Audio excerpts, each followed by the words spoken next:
નમસ્કાર, અસ્સલામ વાલેકુમ. કેમ છો? આજે ફરી એકવાર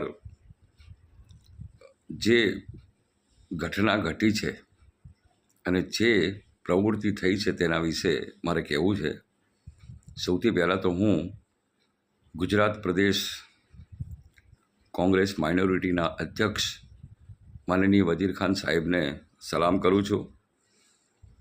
અને ખરેખર એક કર્તવ્યનિષ્ઠ સેવાભાવી વ્યક્તિ છે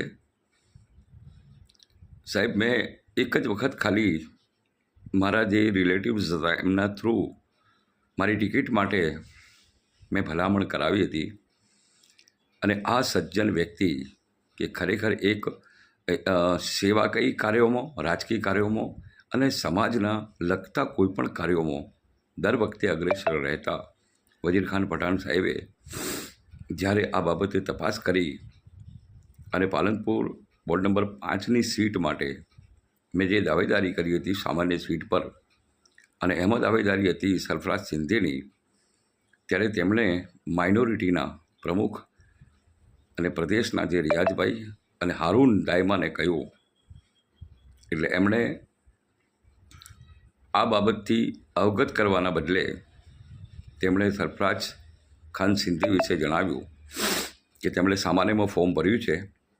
ત્યારે સાહેબે એમ કહ્યું કે પત્રકાર છે તેમના માટે સામાન્ય સીટ રાખો અને સરફરાજને બક્ષી પંચમાં ભરાવી દો.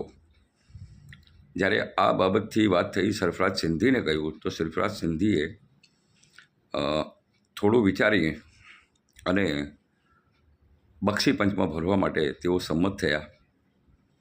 ત્યાર પછીની ભૂમિકા બનાસકાંઠા જિલ્લા માઇનોરિટી કોંગ્રેસના પ્રમુખ અને જે ત્રિપુટી છે અત્યારે તેમની હતી કે તેમને પ્રેઝન્ટેશનના અંદર મારું નામ ત્યાં સજેસ્ટ કરવાનું હતું. કારણ કે મને શરૂઆત કરી તો શમસુદ્દીનભાઈ, રિયાઝભાઈ અને હારૂનભાઈએ કરી હતી અને તેઓ જ મને બનાસકાંઠાના મોવડી મંડળ સુધી લઈ ગયા હતા અને ત્યાંથી જ મને ચૂંટણી લડવા માટે સંદેશો મળ્યો હતો અને તેને લઈને હું આ પ્રક્રિયામાં જોડાયો હતો.